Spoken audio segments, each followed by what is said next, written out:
Hello guys, welcome to another episode of Avoidant podcast.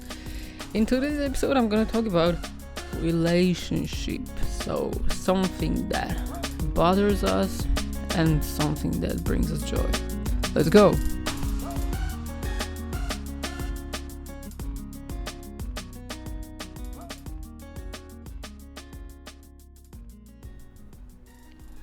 You probably noticed that people exhibit different attachment styles in relationships. And I'm not talking exclusively about romantic relationships. I'm referring to relationships in general, whether with siblings, friends, parents, caregivers, and so on. And some people prefer to stay as emotionally close as possible, while others need more space for themselves. And the way we form relationships with others is established in early childhood, even before we speak or walk steadily. So during this time, we show signs that are characteristic of one of four attachment styles.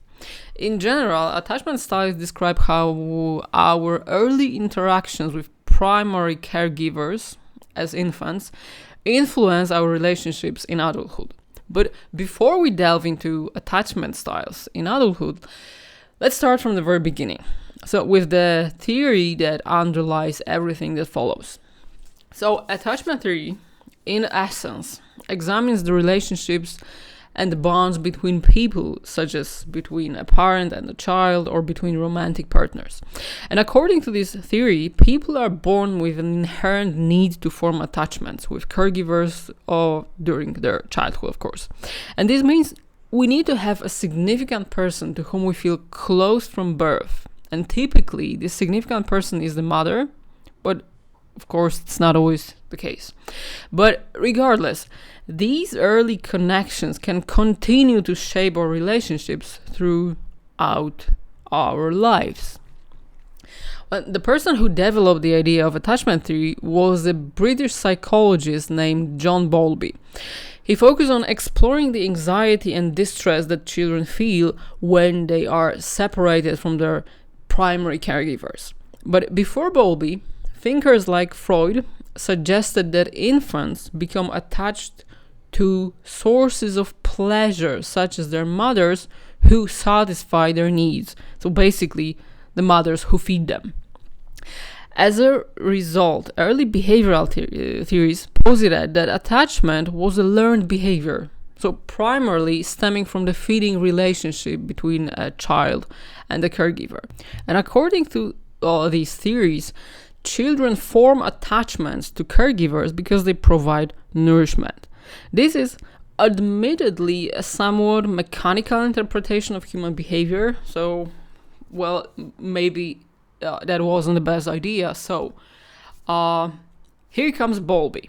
Bowlby observed that feeding did not alleviate separation anxiety.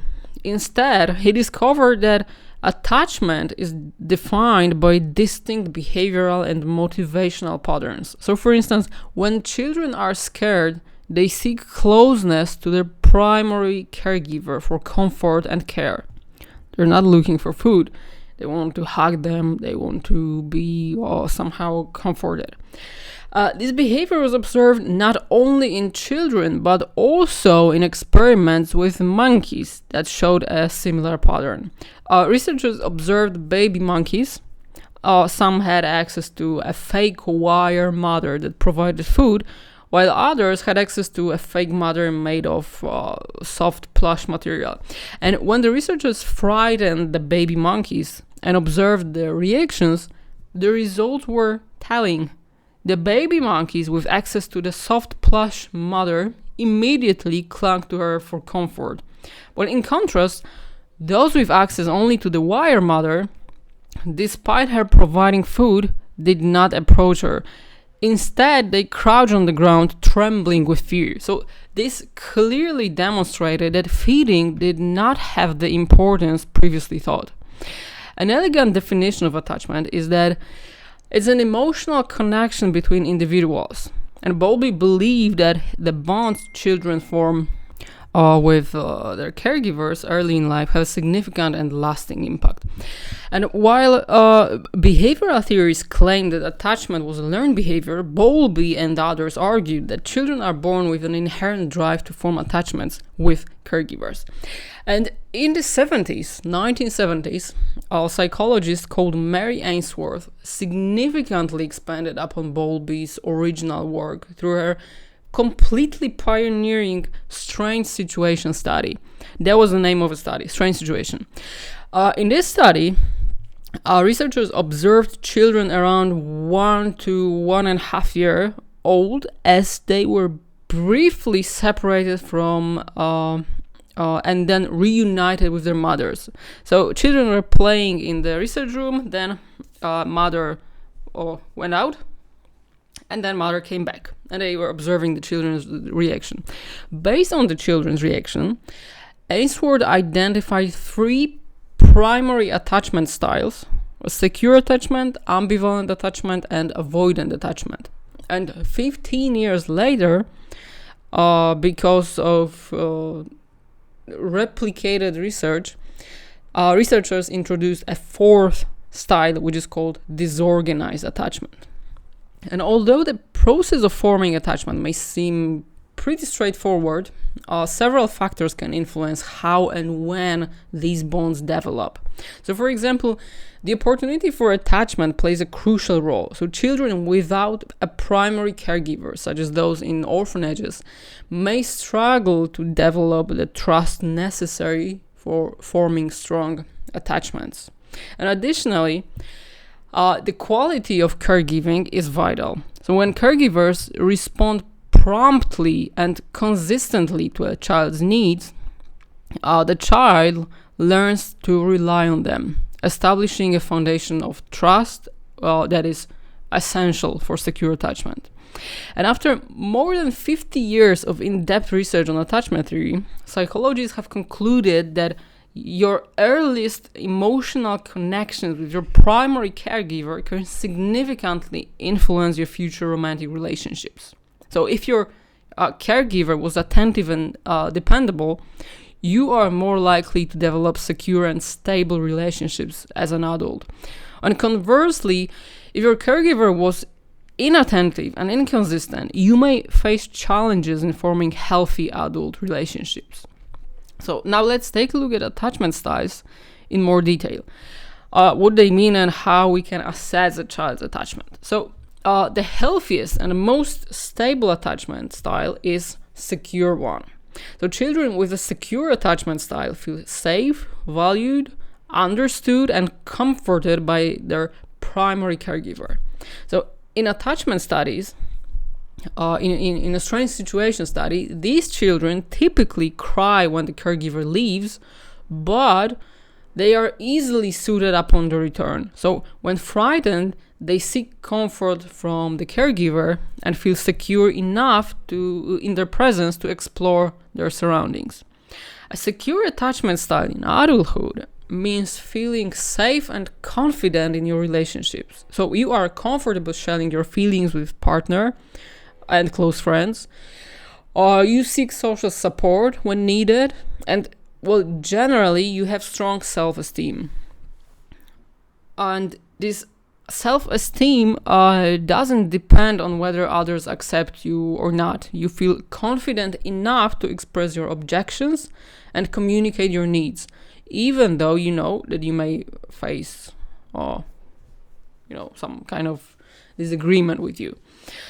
You feel comfortable interacting with others, but are also at ease when spending time alone or being single. So people with a secure attachment style typically do not desperately seek relationships of poor quality. So they are trusting and they can regulate their emotions effectively, which makes them not only stable themselves, but also reliable partners who provide good support. So this is obviously the most wanted and the most required attachment style, but it is also the most difficult to achieve. Another one is called an anxious attachment style, and these can be a bit more problematic. In attachment studies, children with an anxious attachment become extremely upset when separated from their parents or caregivers. So they are crying, they are trembling, they are in desperation, and often do not find comfort when the caregivers return. So they are not easily soothed when the mother returns. Even with the caregiver back in the room, these children continue to cry and they remain upset. They are also more distrustful of strangers compared to children with other attachment styles, and they are less likely to play with unfamiliar people, even when their primary caregiver is present. So you can get an impression that these people are the children are scared of people because they are not very likely to play with someone they don't know. And adults with anxious attachment style, they often fear that their partners or friends do not truly love them or they do not truly like them, leading to a strong fear of rejection and abandonment. And this behavior can sometimes be confused with certain personality disorders, as the dynamics of the relationship may appear similar at first glance. And if you want to know something more about personality disorder, I recorded several episodes some time ago, so you can always listen to them if you're not familiar with personality disorders. And also, individuals with this attachment style may have a low self-esteem and rely heavily on others' approval to feel validated. They are more likely to display codependent behaviors and become highly distressed when relationships end. And I mean really, really highly distressed. They often having difficulty being alone, and these traits can resemble symptoms of dependent personality disorders because, well, their behavior is pretty much similar, but the cause is obviously different. And these individuals are also more likely to feel jealous of their partners and have difficulty trusting others. So they may argue with, or they may interpret behavior of a partner as some kind of symptoms in fidelity, even though they are objectively not as such. In relationship with someone who has an anxious attachment style, you might notice that you might notice a lot of emotional intensity and insecurity. So this person may frequently worry about the stability of the relationship and constantly seek reassurance from you. They often express fears that you might leave them or that you don't love them as much as they love you, or which can make them appear a bit clingy. So you may sometimes feel like you don't have room to breathe because they are very, very clingy or even sticky to you. I mean, like emotionally sticky. They may need frequent communication and become anxious if you don't respond quickly. So any delay in communication or an unanswered message can lead to arguments or suspicions of potential infidelity. And these dynamics can create tension as their need for reassurance and fear of abandonment might feel overwhelming. So clear communication and setting boundaries can be helpful in navigating such a relationship. The third one, attachment style, is called avoidant attachment. And individuals with this style often struggle to form meaningful relationships due to fear of intimacy, which can sometimes resemble the dynamics seen in borderline personality disorder. However, in borderline personality disorder, these people will be clingy and in a second they will be avoidant. But in avoidant attachment style, they usually stay emotionally remote. So they struggle to form close intimacy. Babies and children with an avoidant attachment style generally do not actively seek comfort from their caregiver, while they may accept comfort when offered. So they usually avoid seeking interactions altogether. These children often show little to no preference between their primary caregiver and the stranger, indicating a lack of strong attachment. So these children, you might get a feeling they don't care who is comforting them. Well, whether it's a mother or father or stranger, doesn't matter.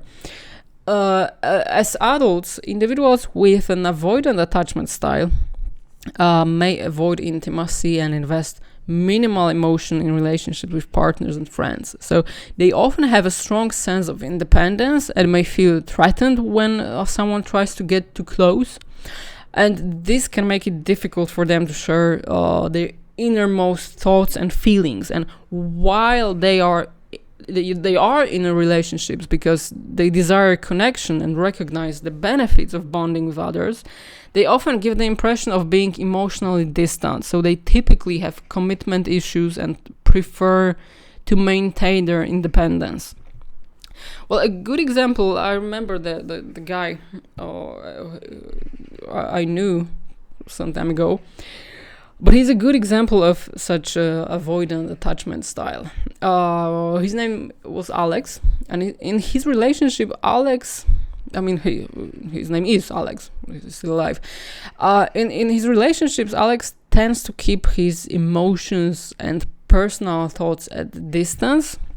So when his partner tries to discuss deep or emotional topics or seek a closer connection, Alex might withdraw or change the subject immediately to avoid the difficult conversation. So this can give the impression that he's ignoring his partner or he's uninterested in what she has to say. And Alex highly values his independence and feels quite uncomfortable or even threatened by expressions of emotional closeness. So he dislikes when his girlfriend gets too close, and he becomes terrified when she talks about marriage or children. Even though he wants to be in the relationship and claims to love his girlfriend, he often contemplates ending the relationship after such conversations. And as a result, Alex has made an appointment with a therapist because he struggles to share his true feelings and maintain a deeper, more intimate connection with those around him. And even though he thought about ending the relationship, at the same time he wanted to be in this relationship, and he was tired of this constant war between these two feelings, of these two thoughts. So he decided finally to get help. The final attachment style, described a few years after the first three, is disorganized attachment. In studies, children with a disorganized attachment style often appear confused and fearful, as if they anticipate something bad will happen. And this confusion typically arises from the emotional inconsistencies of their caregiver. So for instance, a caregiver might offer comfort at times while also causing fear at others. So this is leading the child to struggle with trusting the caregiver, who is perceived as both a source of harm and a source of comfort. And this attachment style may result from abuse. This may result from neglect or situations where the caregiver is affected by, for example, mental health issues such as severe postpartum depression or other conditions that impair their ability to respond appropriately to the child's needs. Adults with disorganized attachment style often display erratic or unpredictable behavior. So they deeply desire love and belonging, but simultaneously fear them, leading to a pattern where they seek affection only to push it away repeatedly. They may fluctuate between being emotionally dependent on their partner and distancing themselves. So, for example, they might be very open and affectionate one day, only to become distant and detached the next. And this behavior can strongly resemble borderline personality disorder. And this is often challenging to address in therapy, as it typically involves working through both attachment issues and usually past trauma. While the attachment styles you exhibit as an adult may not be exactly the same as those you had as a child, the bonds formed early in life can profoundly shape your future relationships. So, for instance, if you were securely attached as a child, you're likely to have developed a healthy sense of self-worth, which can help you build strong and lasting romantic relationships. You may find it easier to open up to others and easier to share your thoughts and feelings, fostering deeper and more meaningful connections.